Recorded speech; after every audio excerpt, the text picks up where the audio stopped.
നമസ്കാരം. ആദ്യം തന്നെ ഇവിടെ എത്തിപ്പെട്ട എല്ലാവരോടും നമസ്കാരം. Thank you for coming here. ഇപ്പോൾ സിജു ചേട്ടൻ്റെ കൂടെ എൻ്റെ രണ്ടാമത്തെ സിനിമയാണ്. ഹാപ്പി വെഡിങ്ങിന് ശേഷം 10 വർഷത്തിന് ശേഷമാണ് നമ്മളിപ്പോൾ ഒരു പടം ചെയ്യുന്നത്. എൻ്റെ ക്യാരക്ടറിൻ്റെ പേര് അരുന്ധതി എന്നാണ്. ഞാൻ ഇതുവരെ ചെയ്യാത്ത ഒരു ടൈപ്പ് ഓഫ് ക്യാരക്ടറാണ്. ആദ്യം തന്നെ ഡയറക്ടറായ അഭിലാഷ് ചേട്ടനോട് താങ്ക് യു, എനിക്ക് ഇങ്ങനൊരു ഓപ്പർച്യൂണിറ്റി തന്നതിൽ. ഒത്തിരി പെർഫോം ചെയ്യാനുള്ള ഒരു ക്യാരക്ടറാണ്. എല്ലാ ക്യാരക്ടർക്കും അതിൻ്റേതായ ഇമ്പോർട്ടൻസ് ഉണ്ട്. ഇപ്പോൾ സിജു ചേട്ടൻ്റെ ക്യാരക്ടറായാലും എല്ലാവരുടെ ക്യാരക്ടർക്കും അതിൻ്റേതായ ഒരു സ്പേസും. എല്ലാവരും അടിപൊളിയായി പെർഫോം ചെയ്തിട്ടുണ്ട് എന്ന് ഞാൻ വിശ്വസിക്കുന്നു. നമ്മളെല്ലാവരും ഭയങ്കര എൻജോയ് ചെയ്ത് എടുത്തൊരു പ്രോസസ്സാണ്. എല്ലാവരും ഹാർഡ് വർക്ക് ചെയ്തൊരു സിനിമയാണ്. അപ്പോൾ എല്ലാവരുടെ സപ്പോർട്ടും ഞങ്ങൾ പ്രതീക്ഷിക്കുന്നു. നാളെ എല്ലാവരും സിനിമ തിയേറ്ററിൽ പോയി കാണണം. Thank you. നമസ്കാരം, എൻ്റെ പേര് കൃഷയാണ്. ഇതെൻ്റെ മൂന്നാമത്തെ പടമാണ്. B32 മുതൽ 44 വരെ റോന്ത് കഴിഞ്ഞിട്ട് ഡോസ് എൻ്റെ മൂന്നാമത്തെ സിനിമയാണ്. ഇതിലെൻ്റെ ക്യാരക്ടറുടെ പേര് റാഗിത്തയാണ്. ഈ പടം അഭിലാഷ് ഏട്ടൻ പറഞ്ഞ മാതിരി ഒരു ക്രൈം ത്രില്ലർ, ഒരു മെഡിക്കൽ ത്രില്ലറാണ്. So please do go and watch it and theatres near you. May 22 റിലീസായിട്ട്. ഈ എസ്പെഷ്യലി ഗോപി സുന്ദർ സാറുടെ മ്യൂസിക്, ഇപ്പം വരെ കിട്ടിയിരിക്കുന്ന സിംഗിളിന് കിട്ടിയിരിക്കുന്ന ലവും ട്രെയിലറിന് കിട്ടിയിരിക്കുന്ന ലവും അതങ്ങനെ തിയേറ്ററിലേക്ക് ട്രാൻസ്ലേറ്റ് ആവട്ടെ എന്ന് പ്രാർത്ഥിക്കുന്നു. And thank you for all of your support and hope to see you. പ്രത്യേകിച്ച് എനിക്ക് വീണ്ടും എടുത്തു പറയേണ്ടത് നമ്മുടെ പ്രൊഡ്യൂസേഴ്സിന് ഒരുപാട് നന്ദി. And one of our co producers is here. So thank you for making this film happen. അതെന്തായാലും പറയണം, ഈ വേദിയിൽ വെച്ച് തന്നെ പറയണം. Thank you so much. അതിലെന്താ സംഭവം എന്ന് വെച്ചാൽ, ഈ സിനിമ ഒരുപാട് നാളായിട്ട് നമ്മൾ ചെയ്യാനായിട്ട് ശ്രമിച്ചുകൊണ്ടിരിക്കുന്ന സിനിമയായിരുന്നു. അപ്പോൾ അത് എന്താ പറയുക, ഇപ്പോൾ ഒരു മലയാളം സിനിമയുടെ ഒരു കറണ്ട് സിറ്റുവേഷനിൽ ഇപ്പോഴല്ല, കുറച്ച് നാളുകൾക്ക് മുമ്പ് വരെ ഭയങ്കര ബുദ്ധിമുട്ടായിരുന്നു ഒരു പ്രൊഡക്ഷനൊക്കെ ഒപ്പിച്ചെടുക്കാനും. അല്ലെങ്കിൽ എന്താ പറയുക, ഒരുപാട് സിനിമകൾ ഇറങ്ങുന്നു, ഒന്നും വിജയിക്കുന്നില്ല, അങ്ങനത്തെ ഒരു കാലഘട്ടം ആയിരുന്നു. അപ്പോൾ ആ സമയത്ത് എൻ്റെ അടുത്ത് ഇങ്ങനെ ഒരു കോ പ്രൊഡക്ഷൻ അല്ലെങ്കിൽ ഒരു കൊളാബറേഷൻ എന്നുള്ള രീതിയിൽ ചെയ്യാൻ പറ്റുമോ എന്നുള്ളത് ചോദിച്ചപ്പോൾ അഭിലാഷം ഒരുപാട് നാളായി സിനിമ ചെയ്യണമെന്ന് വിചാരിച്ചു. 2018 തൊട്ട് നമ്മൾ വെയിറ്റ് ചെയ്തുകൊണ്ടിരിക്കുന്ന. അപ്പോൾ ഇനിയും വൈകി കഴിഞ്ഞാൽ മലയാള സിനിമയ്ക്ക് നല്ലൊരു സംവിധായകൻ്റെ സിനിമകൾ വരാനായിട്ട് ഇനിയും വൈകും എന്നുള്ളത് മനസ്സിലായതുകൊണ്ട് തന്നെ ഞാൻ അങ്ങനെ ഒരു കൊളാബറേഷന് വേണ്ടിയിട്ട് നിന്നതാണ്. അപ്പോൾ തീർച്ചയായിട്ടും ഒരുപാട് നന്ദിയുണ്ട്. അങ്ങനല്ല, ഇപ്പോൾ എന്താ പറയുക, നല്ല സിനിമ ഇപ്പോൾ എനിക്കും എൻ്റെ കരിയർസ് ഗുണം ചെയ്യണമല്ലോ തീർച്ചയായിട്ടും. അപ്പോൾ ഈ സിനിമ എനിക്കും കരിയർ വൈസ് ഒരുപാട് ഹെൽപ്ഫുൾ ആയിരിക്കും എന്നുള്ളൊരു വിശ്വാസം എനിക്കുണ്ട്. നമ്മൾ എല്ലാ സിനിമകൾക്കും നമുക്കങ്ങനെ ചെയ്യാൻ പറ്റുന്നതല്ല. അപ്പം എനിക്ക് വിശ്വാസമുള്ള സിനിമകൾ എനിക്ക് ചെയ്യാൻ പറ്റും. കാരണം ഇത് ഹിറ്റടിച്ച് കഴിഞ്ഞാൽ കുറച്ച് കാശ് കൂടുതൽ എനിക്ക് കിട്ടുമല്ലോ. എവിടെ ഷാൻഡോ ബ്രോ കാണാനല്ലോ, ഗവൺമെൻറ്റോടെ കാണാനല്ലോ എന്നാണ്. ഷാൻഡോ ബ്രോ ആണ് എൻ്റെ പ്രൊഡ്യൂസർ, സിനിമാറ്റിക് പിക്ചേഴ്സാണ്. അപ്പോൾ അങ്ങനെ ഒരു കൊളാബറേഷന് വേണ്ടിയിട്ട് വിളിച്ചപ്പോൾ എനിക്കാണെങ്കിൽ ഒരുപാട് ടെക്നീഷ്യൻസും അങ്ങനെയൊക്കെ വന്നിട്ടാണ് സിനിമ ചെയ്തിരിക്കുന്നത്. അപ്പോൾ അതെല്ലാം ആ സിനിമയോടുള്ളൊരു പാഷനും അല്ലെങ്കിൽ വർക്കിനോടുള്ളൊരു പാഷനും ഇതൊക്കെ വെച്ചിട്ടാണ് എല്ലാവരും അങ്ങനെ ഒരു കൊളാബറേഷനും കാര്യങ്ങളൊക്കെ വേണ്ടിയിട്ട് നിന്നത്. അപ്പോൾ അങ്ങനെയൊക്കെ ചെയ്തതാണെങ്കിലും നിങ്ങൾക്ക് വിഷ്വലി സിനിമ കാണുമ്പോൾ ഒരിക്കലും അത് നിങ്ങൾക്ക് ഫീൽ ചെയ്യില്ല. കാരണം ഒരു വലിയ സിനിമയായിട്ട് തന്നെയാണ് ഫീൽ ചെയ്യുക. കാരണം ഇതിൽ ടെക്നിക്കലി പുറകിൽ നിന്നേക്കുന്ന എല്ലാവരും തന്നെ അവരുടെ 200% എഫേർട്ട് ഇട്ടിട്ടാണ് ഈ സിനിമ ചെയ്തെടുത്തേക്കുന്നത്. അപ്പോൾ ഏറ്റവും ഭംഗിയായിട്ട് തന്നെ ഒരു ത്രില്ലിംഗ് എക്സ്പീരിയൻസ് ഈ സിനിമ വരും എന്നുള്ളൊരു വിശ്വാസം നമുക്കുണ്ട്. അപ്പോൾ തീർച്ചയായിട്ടും സിനിമ തിയേറ്ററിൽ തന്നെ എക്സ്പീരിയൻസ് ചെയ്യാം. മസ്കറ്റ് മൂവി മേക്കേഴ്സ് കൂടി ഇവരെല്ലാവരും ഒരു മസ്കറ്റിലുള്ള ഒരു ഗ്രൂപ്പ് ഓഫ് ഫ്രണ്ട്സ് ആണ്. ഇവർ ആദ്യം ചെയ്ത സിനിമ വിശേഷം എന്ന് പറയുന്ന സിനിമയാണ്. അത് കഴിഞ്ഞിട്ട് രണ്ടാമത്തെ സിനിമയാണ് ഈ സിനിമ. അതായത് നമുക്ക് ഒരു ഭാഗ്യം എന്താണെന്ന് വെച്ചാൽ ഇതുപോലത്തെ ഒരു ടീമിനെ സപ്പോർട്ട് ചെയ്യാൻ വേണ്ടിയിട്ട് നമുക്ക് കിട്ടിയില്ലോ. ഇങ്ങനെ ആ ഒരു സന്തോഷമാണ്. കാരണം ഇന്നും എനിക്ക് ഒരുപാട് പേര്, നമ്മൾ ബ്രോക്കും ശരി എനിക്കും ശരി, so many people who are with their pitch dex. അപ്പോൾ അവരുടെ വേദന എന്താണെന്ന് ശരിക്കും മനസ്സിലാക്കി നമുക്കൊരിങ്ങനെ ഒരു അവസരം കിട്ടുമ്പോഴത്തേക്ക് ഇനി ഒരുപാട് ടീംസ് ഉണ്ട്. അപ്പോൾ അവർക്കും ഇതുപോലത്തെ പ്രൊഡക്ഷൻ ടീംസ് എത്തിപ്പെടണം എന്നാണ് ഒരുപാട് നല്ല സിനിമകൾ വെയിറ്റിംഗിലാണ്. അതൊക്കെ ഓരോരോ പിച്ച് ടെക്കിലാണ് കിടക്കുന്നത്. അതെ അപ്പോൾ ഒരാൾ കിട്ടാത്തത് കൊണ്ട്, ഒരു പ്രൊഡ്യൂസർ കിട്ടാത്തത് കൊണ്ട്, അത് ഒരു നമ്മൾ വിചാരിക്കുന്നേക്കാളും ഒരുപാട് കണ്ടന്റ് അവിടെ ഉണ്ട്. So I am happy for Abhilash in that way. ഇപ്പോഴത്തെ ഒരു കാലഘട്ടം കറണ്ട് സിറ്റുവേഷനും ഭയങ്കര രസമുള്ള സിറ്റുവേഷനാണ്. കാരണം നല്ല സിനിമകൾ കൊടുത്തു കഴിഞ്ഞാൽ ഓഡിയൻസ് നന്നായിട്ട് അത് ഏറ്റെടുക്കുന്നുണ്ട്. സ്റ്റോറി എനിക്ക് നറേറ്റ് ചെയ്തപ്പോൾ തന്നെ ഞാൻ ഇൻട്രസ്റ്റഡ് ആയിരുന്നു. അന്ന് എക്സൈറ്റ്മെന്റ് ഉണ്ടായിരുന്നു. അതുപോലെ തന്നെ അഭിലാഷ് നല്ലൊരു മേക്കറാണെന്നുള്ളൊരു ഇതെനിക്കറിയായിരുന്നു. കാരണം എൻ്റെ അടുത്ത് അഭിലാഷ് നറേഷൻ ചെയ്യുന്ന സമയത്ത് അന്ന് ഷോർട്ട് ഫിലിംസ് ഒക്കെ ചെയ്തിട്ടുണ്ടായിരുന്നു. നമ്മൾ വേറൊരു സിനിമ ചെയ്യാനായിട്ടായിരുന്നു ആദ്യം പ്ലാൻ ചെയ്തിരുന്നത്. അത് സംഭവിച്ചില്ല. പിന്നീട് ഇനി സംഭവിക്കും, അതിനുള്ള പ്ലാനുകൾ നടക്കുന്നുണ്ട്. അപ്പോൾ അഭിലാഷിനും നറേഷനും പരിപാടികളൊക്കെ കേട്ടപ്പോൾ തന്നെ നമുക്ക് ഒരു സിനിമ കാണുന്ന ഫീല് നമുക്ക് കിട്ടും. അത് എല്ലാ നറേഷനിലും ചിലപ്പോൾ എനിക്ക് കിട്ടിയെന്നല്ല, നമ്മൾ ചിലപ്പോൾ അതിൽ നിന്ന് ഡൈവേർട്ടായി പോകും, അല്ലെങ്കിൽ ആ ഒരു ഇൻട്രസ്റ്റിംഗ് ആയിട്ട് ഇങ്ങനെ ഇരിക്കാനായിട്ട് ചിലപ്പോൾ പറ്റിയെന്നല്ല. പക്ഷെ അഭിലാഷ് നറേഷൻ തന്ന സമയത്ത് ഭയങ്കര എൻഗേജ്ഡ് ആയിട്ടിരിക്കുകയും ടുവേർഡ്സ് എൻഡ് വരെ ഒരു പിടികിട്ടാതെ ഇങ്ങനെ പോയിക്കൊണ്ടിരിക്കും. നമ്മൾ അന്വേഷണം നടത്തുമല്ലോ. അപ്പോൾ ഒരു ഓഡിയൻസ് രീതിയിൽ നമ്മളൊരു ത്രില്ലർ കാണുമ്പോൾ, സിനിമ കാണുമ്പോൾ നമ്മൾ ഇവിടെ ഇരുന്നിട്ട് നമ്മൾ നമ്മുടേതായിട്ടുള്ള രീതിയിലുള്ള കുറേ അന്വേഷണം നടത്തുമല്ലോ. അപ്പോൾ ആ അന്വേഷണം നടത്തിക്കൊണ്ടിരിക്കുന്ന സമയത്ത് എനിക്ക് പിടിക്കാൻ പറ്റിയില്ല. അപ്പോൾ അങ്ങനെ ഒരു ഇത് ടുവേർഡ്സ് എൻഡ് ഓഡിയൻസിന് ഒരു ഹൈ കൊടുക്കാൻ പറ്റി കഴിഞ്ഞാൽ തീർച്ചയായിട്ടും സിനിമ വിജയിക്കും. ത്രില്ലേഴ്സിൻ്റെ എപ്പോഴും അങ്ങനെയാണല്ലോ, ടുവേർഡ്സ് എൻഡ് ഒരു സാധനം കിട്ടിക്കഴിയുമ്പോൾ ഓഡിയൻസിന് ആ ഒരു സംഭവം കിട്ടും. അപ്പോൾ ആ ഒരു സംഭവം ഡോസിലുണ്ടെന്നുള്ളതാണ് വിശ്വാസം. അപ്പോൾ അതുകൊണ്ട് തന്നെയാണ് പ്രൊഡക്ഷനിലേക്ക് ഇറങ്ങിയത്. അപ്പം ഞാൻ പണിയെടുത്തതിന് കുറച്ച് കാശ് വാങ്ങിച്ചെന്നുള്ളൂ, അല്ലാതെ ഞാൻ പൈസ ഇട്ടിട്ടില്ല. കുറച്ച് കാശ് വാങ്ങിച്ചിട്ട് പണിയെടുത്തെന്നുള്ളൂ, ഫുൾ പണിയെടുപ്പിച്ചു. അപ്പോൾ പടം സക്സസ്ഫുൾ ആകണമെന്നുണ്ടെങ്കിൽ അതിൻ്റെ എന്താ പറയുക, ഈക്വലി ബെനിഫിഷ്യൽ ആണല്ലോ, എല്ലാവർക്കും ബെനിഫിഷ്യലാണ്. ഇവൺ കരിയർ വൈസ് ആണെന്നുണ്ടെങ്കിലും ഇപ്പോൾ ഫിനാൻഷ്യൽ വൈസ് ആണെന്നുണ്ടെങ്കിലും എല്ലാം ഈക്വലി ബെനിഫിഷ്യലാണ്. അപ്പം അങ്ങനത്തെ കൊളാബറേഷൻ നല്ല സബ്ജക്റ്റുകൾക്ക് വേണ്ടി ചെയ്യുന്നതുകൊണ്ട് യാതൊരു തെറ്റില്ലെന്നാണ് എനിക്ക് തോന്നുന്നത്. തീർച്ചയായിട്ടും ആ സിനിമ സംഭവിക്കുമല്ലോ, അല്ലാതെ നമ്മൾ ഈ സബ്ജക്റ്റ് അല്ലെങ്കിൽ ആ കോണ്ടന്റ് ഇങ്ങനെ വെച്ചുകൊണ്ടിരുന്നിട്ട് കാര്യമില്ല. നമ്മൾ ആ ഒരു കോണ്ടന്റ് അത്രയും എക്സൈറ്റ്മെന്റിൽ നിൽക്കുന്ന സമയത്ത് തന്നെ ചെയ്യാൻ സാധിക്കണം. അല്ലെങ്കിൽ അതിങ്ങനെ ഇരുന്നിരുന്ന് പോകുമ്പോൾ നമുക്കും ആ എക്സൈറ്റ്മെന്റ് പോകും. അതുപോലെ തന്നെ ഓരോ സബ്ജക്റ്റുകൾ ഇങ്ങനെ ഓരോ വെള്ളിയാഴ്ച കൂടുന്തോറും ഓഡിയൻസിന്റെ ഇതും മാറിക്കൊണ്ടിരിക്കുകയാണ്, ടേസ്റ്റും കാര്യങ്ങളൊക്കെ മാറിക്കൊണ്ടിരിക്കുന്നത്. അപ്പോൾ നമ്മൾ ഒരുപാട് വൈകി കഴിഞ്ഞാലും പ്രശ്നമാണ്. അപ്പോൾ അതുകൊണ്ട് എത്രയും പെട്ടെന്ന് കോണ്ടന്റുകൾ ഇറക്കാമെന്നുള്ളൊരു ഇതിലും കൂടിയാണ് അങ്ങനെ ഒരു തീരുമാനം എടുത്തത്. സംവിധായകനോടാണ്. നോർമലി ഒരു ഫിലിം മേക്കറിനെ സംബന്ധിച്ച് ഒരു ഡ്രീം ഉണ്ട്, ഫസ്റ്റ് ഫിലിം എന്നുള്ളത്. ഡയറക്ടഡ് ബൈ ആ പേര് സ്ക്രീനിൽ കാണുന്ന ഒരു മൊമെന്റ് ഉണ്ടല്ലോ, ആ മൊമെന്റ് നാളെ സാധിക്കാൻ പോവുകയാണ്. അപ്പം ഇത്ര നാളുണ്ടായ എഫേർട്ട്, പ്രത്യേകിച്ച് ഒരു ത്രില്ലർ സിനിമ എന്ന് പറയുമ്പോൾ പ്രേക്ഷകനെ അത് ഓരോ 10 മിനിറ്റിൽ അത് എൻഗേജ് ചെയ്യിച്ച്, അല്ലെങ്കിൽ അടുത്ത എന്തെന്നൊരു ക്യൂരിയോസിറ്റി ഉണ്ടാക്കിച്ച് നിർത്തുക എന്ന് പറയുന്നത് ചെറിയൊരു പ്രോസസ് അല്ല. അപ്പം നാളെ അതിന് റിസൾട്ട് വരാൻ പോവാണ്.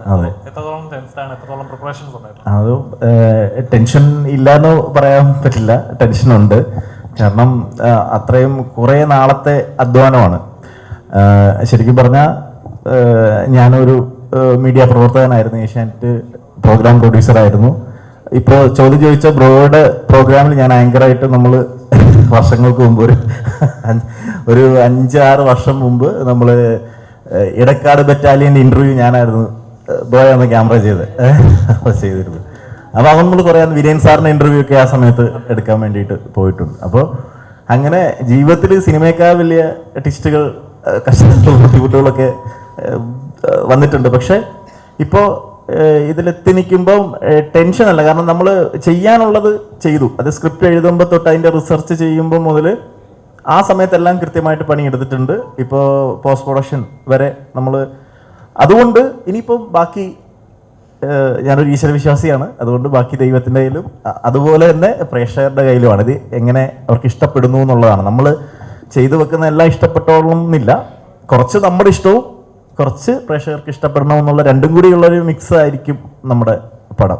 എന്തായാലും നിരാശപ്പെടുത്തില്ല. കണ്ടിട്ട് ഒരാൾക്ക് ഉറപ്പായിട്ടും പറയാം, കാശ് പോയിന്ന് ഒരു കാരണവശാലും പറയില്ല. അത് എൻ്റെ ഉറപ്പാണ്, 100%. എൻ്റെ ഉറപ്പാണ്, ഞങ്ങളുടെ എല്ലാവരുടെ ഉറപ്പാണ്. തീർച്ചയായിട്ടും എന്തായാലും നമ്മളെല്ലാവരും ഈ സിനിമ അല്ലെങ്കിൽ സ്ക്രിപ്റ്റ് നറേഷൻ കഴിഞ്ഞ് കഴിഞ്ഞിട്ട് അത്രയും ഇൻട്രസ്റ്റഡ് ആയിട്ട് അത്രയും എക്സൈറ്റ്മെൻറ്റിലാണ് ഈ സിനിമ ചെയ്തേക്കുന്നത്. അപ്പോൾ തീർച്ചയായിട്ടും അത് ഓഡിയൻസിന് കിട്ടും എന്നുള്ളൊരു വിശ്വാസം നമുക്കുണ്ട്. എന്തായാലും ഒരിക്കലും മോശമാവില്ല സിനിമ. എന്തായാലും ആൾക്കാർക്കൊരു സിനിമ കണ്ടിറങ്ങി കഴിയുമ്പോൾ ഒരു ട്വിസ്റ്റ് ആൻഡ് ടേൺസ് കിട്ടിയിട്ടൊരു ഒരു നല്ലൊരു സിനിമാറ്റിക് എക്സ്പീരിയൻസ് കിട്ടുന്നുള്ളൊരു വിശ്വാസം തന്നെ ഉണ്ട്. തമിഴ് സിനിമയിൽ കൂടി ഞാൻ അഭിനയിക്കുമ്പോൾ എനിക്ക് അവിടെ മലയാള സിനിമയുടെ ഒരു ഇംപ്രഷൻ എന്താണെന്ന് ക്രൗഡിലായാലും അല്ലെങ്കിൽ ഇവിടുത്തെ കലാകാരന്മാരുടെ ഇടയിൽ ഉള്ള ഒരു ടോക്കായാലും ഏത് ചർച്ചകളായാലും മലയാള സിനിമയെ കുറിച്ച് അത്രയും വലിയൊരു ഓറയാണ് മലയാള സിനിമ നിൽക്കുന്നത്. അത്രയും വലിയ ഓറയിലാണ് നിൽക്കുന്നത്. അപ്പോൾ എത്രത്തോളം കൂടുതൽ നമ്മൾ ഇവിടെ നല്ല സിനിമകൾ പ്രോത്സാഹിച്ചായി അക്രോസ് ദീസ് ബോർഡേഴ്സ് മലയാള സിനിമയുടെ ഓറ ഇങ്ങനെ വലുതായിക്കൊണ്ടിരിക്കുകയാണ്. ഇന്നും പാൻ ഇന്ത്യൻ ലെവലിൽ നമ്മൾ pan Indian across India, north ആയാലും ബോളിവുഡിലായാലും ഏത് ഇൻഡസ്ട്രിയിലായാലും മലയാള സിനിമയെക്കുറിച്ച് ഒരു ചർച്ച വേറെ ലെവലിലാണ് നിൽക്കുന്നത്. അപ്പോൾ എത്രത്തോളം നമ്മൾ എൻകറേജ് ചെയ്യുന്നു, എത്രത്തോളം നമ്മൾ പുതിയ സിനിമകളായാലും വലിയ വലിയ താരങ്ങളുടെ ആയാലും പുതിയ ടീമുകളുടെ ആയാലും I'm so happy for Vaazha 2's team. Every single team is coming up with something where അവർ മലയാള സിനിമ ഒരിക്കലും ഇനി എന്താ പറയുക ഇനി അപ്സ്കെയിലേ ഉള്ളൂ, ഇനി ഈവൻ വേൾഡ് ലെവൽ. അപ്പോൾ ഞാൻ പറയുന്നത് I think those can confidently join that list of good cinema. So please to support. Thank you. ചേട്ടാ, നോർമലി പറയുന്ന പോലെ ഒരു ഇപ്പോൾ കണ്ടുവരുന്നൊരു പ്രക്രിയയാണ്. അതായത് ഒരു വലിയ വലിയ പടങ്ങൾ വരും, വലിയ താരങ്ങളുടെ പടങ്ങൾ വരുമ്പോൾ ബാക്കിയുള്ള പടങ്ങളൊന്നും മാറ്റി പിടിക്കും. കാരണം വെച്ചാൽ ഒന്ന് സേഫ് ആവാനല്ല, തിയേറ്ററിൽ സ്പേസ് കിട്ടാൻ വേണ്ടിയിട്ട്. ഇപ്പം ഇന്ന് ദൃശ്യം ഇറങ്ങി തിയേറ്ററിൽ നല്ല റെസ്പോൺസുകൾ വന്നിട്ടുണ്ട്, നല്ല കാര്യം. അപ്പം നാളെ തന്നെ ഈ സിനിമ ഇറക്കുമ്പോൾ പേടിയുണ്ട് ശരിക്കും പറഞ്ഞാൽ തിയേറ്ററുകളിൽ എങ്ങനെയായിരിക്കും റിയാക്ഷൻ? ഇല്ല, അങ്ങനെ പേടിയില്ല. കാരണം ദൃശ്യം എന്തായാലും ഹിറ്റായി. അപ്പോൾ എന്തായാലും ഓവർഫ്ലോ ഉണ്ടാവും. ആ ഓവർഫ്ലോ വന്ന് ഇതിനകത്ത് കയറി കഴിഞ്ഞാൽ സന്തോഷം എന്ന് പറയുമോ. വാഴണയുമ്പോൾ ഹാപ്പി വെഡിങ് ഇറങ്ങുന്ന സമയത്തും അങ്ങനെ തന്നെയായിരുന്നു. ആരെൻ്റെ അടുത്ത് നിന്ന് ചോദിച്ചു, സൈലന്റ് ആയിട്ട് വന്ന് നീ അല്ലടാ ചോദിച്ചു എൻ്റെ അടുത്ത്, ആരാണ് ചോദിച്ചത്? നീയാണ് ചോദിച്ചു. സൈലന്റ് ആയിട്ട് വന്ന് ഹിറ്റ് അടിക്കാനുള്ള പരിപാടി ഇല്ലായിരുന്നു. ഹാപ്പി വെഡിങ് അതുപോലെ ആയിരുന്നു, സൈലന്റ് ആയിട്ട് വന്ന് അങ്ങനെ ഹിറ്റ് അടിച്ചായിരുന്നു. അറിയില്ല, ഞാനും ദൃശ്യം 10 വർഷം കഴിഞ്ഞിട്ട് വീണ്ടും വരികയാണ്. അപ്പൊ സൈലന്റ് ആയിട്ട് ഹിറ്റ് അടിക്കട്ടെ എന്ന് ഞങ്ങൾ ആഗ്രഹിക്കുന്നു. അവിടെ ദൃശ്യം ഇവിടെ ദൃശ്യം, അതന്നെ, അവിടെ ദൃശ്യം ഇവിടെ ദൃശ്യം. അല്ല, ഞാൻ പറയുന്നത് ആളുകൾ തിയേറ്ററിലേക്ക് വരുന്നൊരു ടൈമിൽ ഈ സിനിമ ഇറക്കാൻ പറ്റിയുള്ളൊരു സന്തോഷമുണ്ട്. കാരണം ആളുകൾ തിയേറ്ററിലേക്ക് വരണല്ലോ. അപ്പോൾ ദൃശ്യം ഹിറ്റായതോടുകൂടി തന്നെ ആളുകൾ എന്തായാലും തിയേറ്ററിൽ സിനിമ കാണാൻ വരും. അതിൻ്റെ ഒപ്പം തന്നെ ഞാൻ നേരത്തെ പറഞ്ഞ പോലെ വാഴ നനയുമ്പോൾ അതിൻ്റെ ഒപ്പം ഞാനെന്ന ചീരയും ഞങ്ങളെപ്പോലുള്ള ചെറിയ ചെറിയ ചീരയൊക്കെ ഒന്ന് നനഞ്ഞോട്ടെ. എല്ലാ സിനിമയും വിജയിക്കണം. അതെ അതെ, എല്ലാ സിനിമ നല്ല സിനിമ വിജയിക്കണം.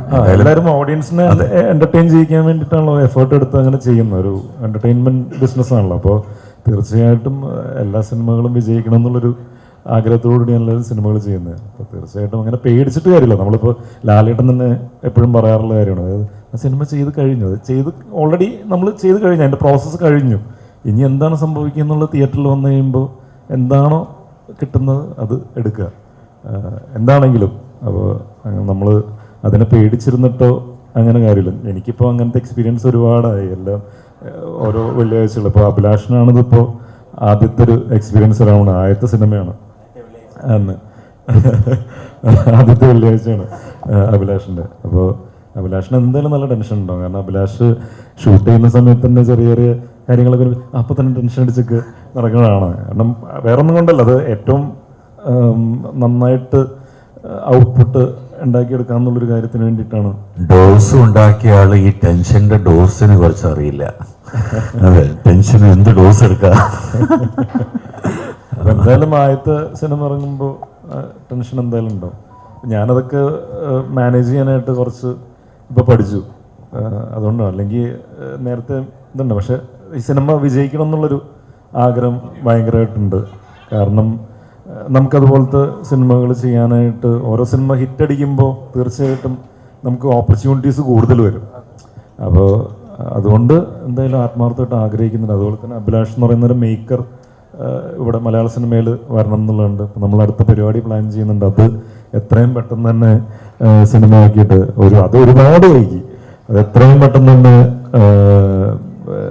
സിനിമയാക്കി ഓഡിയൻസിന് മുന്നിൽ എത്തിക്കണം എന്ന് ആഗ്രഹമുണ്ട്. വേണമെങ്കിൽ ഇത് കഴിഞ്ഞിട്ട് നേരെ ഇറങ്ങാം. മീശയാണ് പോലീസ്, അത് പോലീസ് ക്യാരക്ടർ തന്നെയാണ് അതിനകത്ത്. അതെ നേരെ അതിലേക്ക് വേണമെങ്കിൽ കയറാം. അത് ആ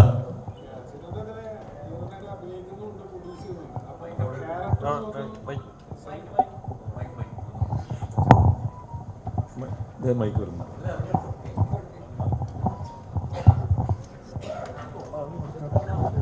സാറേ സാർ ഇതില് ഹിരണൊക്കെ അഭിനയിക്കുന്നുണ്ട്, പ്രൊഡ്യൂസ് ചെയ്യുന്നുണ്ട്. ഹീറോയിനോ? അല്ല സോറി, ഹീറോ ഹിരണ എന്താണ് സാർ ഇതിൽ അഭിനയിക്കുന്നുണ്ട്, പ്രൊഡ്യൂസ് ചെയ്യുന്നുണ്ട്. അപ്പൊ സാർ ആ ക്യാരക്ടർ നോക്കണം, പടത്തിന്റെ മറ്റ് ചെലവുകളും നോക്കണം. ആ പ്രോസസ് എങ്ങനെ സാർ എൻജോയ് ചെയ്യുന്നതാണോ? ഞാൻ ഇതിനകത്ത് ചെലവുകളൊന്നും നോക്കിയിട്ടൊന്നുമില്ല. ഞാൻ പറഞ്ഞില്ല, ഞാൻ പണിയെടുക്കുന്നതിൻ്റെ കാശ് കുറച്ച് വാങ്ങിച്ചിട്ടുള്ളൂ, അല്ലാതെ ഞാൻ ഫണ്ട് ഇതിനകത്ത് ഇട്ടിട്ടില്ല. അപ്പോൾ അതുകൊണ്ട് തന്നെ എനിക്ക് ടെൻഷൻ്റെ ആവശ്യമില്ലല്ലോ. ഫ്രീ ആണ് പണിയെടുക്കുക, ഫ്രീ ആയിട്ട്. അതെ, ഷാൻഡോ ബ്രോക്ക് ആയിരിക്കും ടെൻഷൻ ഉണ്ടാവുക. അതുപോലെ സാറേ നടന്മാര് പൊതുവെ ഇപ്പൊ പടങ്ങൾ പ്രൊഡ്യൂസ് ചെയ്യുന്നുണ്ട്. അപ്പൊ അങ്ങനെ അതുപോലത്തെ സിനിമകൾ വരുമ്പോൾ സിനിമക്ക് ഗുണം ചെയ്യോ? ആ ഉണ്ടാവുമല്ലോ, ഗുണം ചെയ്യുമല്ലോ. അപ്പോൾ അവർക്കും ഗുണം ചെയ്യും. എന്തോരം പേര് ഇപ്പോൾ റീസെൻ്റ്ലി ടെക്നീഷ്യൻസ് ആണല്ലോ കൂടുതലും പ്രൊഡ്യൂസ് ചെയ്യുന്നത്. ഞാനും പ്രൊഡ്യൂസ് ചെയ്തിട്ടുണ്ട് സിനിമകൾ, പക്ഷെ മെയിൻ സ്ട്രീം സിനിമകൾ അതിലേക്ക് ഇറങ്ങിയിട്ടില്ല. ഞാനിപ്പോൾ ചെയ്തത് ഇൻഡിപെൻഡൻറ്റ് പാരലൽ മൂവീസാണ് ഞാൻ പ്രൊഡ്യൂസ് ചെയ്തത്. സ്റ്റേറ്റ് അവാർഡ് കിട്ടിയ സിനിമയാണ് വാസന്തി. അത് സ്റ്റേറ്റ് അവാർഡ് കിട്ടിയിട്ടുണ്ടായിരുന്നു എനിക്ക് as A producer. As an actor കിട്ടിയിട്ടില്ല, അത് പിന്നീട് ഞാൻ വാങ്ങിക്കും. അതെ, കിട്ടട്ടെ. അപ്പോൾ എന്താ ചോദിച്ചിരുന്നത്? അതായത് പ്രൊഡ്യൂസ് ചെയ്യുമ്പോൾ നടന്മാർ പ്രൊഡ്യൂസ് ചെയ്യുമ്പോൾ പ്രശ്നമുണ്ടെന്നാണ്? അല്ല, അതിന്റെ ഒരു അതായത് ഇപ്പോൾ നടന്മാരാകുമ്പോൾ സിനിമയുടെ ക്യാരക്ടറും അതിന്റെ മറ്റു കാര്യങ്ങളൊക്കെ അത് നോക്കണം. അല്ല, അതിപ്പോൾ എന്താ പറയുക, ഇപ്പോൾ നടന്മാർ, ഇപ്പോൾ ഞാൻ പ്രൊഡ്യൂസ് ചെയ്യണമെന്നുണ്ടെങ്കിൽ എൻ്റെ കൂടെ ഒരു മാനേജർ ഉണ്ടാവും, അവർ ഹാൻഡിൽ ചെയ്യുന്ന പരിപാടിയാണ് ചെയ്യുക. നമ്മൾ അഭിനയിക്കുന്ന സമയത്ത് പ്രൊഡക്ഷൻ്റെ ബാക്കി കാര്യങ്ങളിലേക്ക് ഇടപെടാതിരിക്കുകയാണ് ഏറ്റവും നല്ല കാര്യം.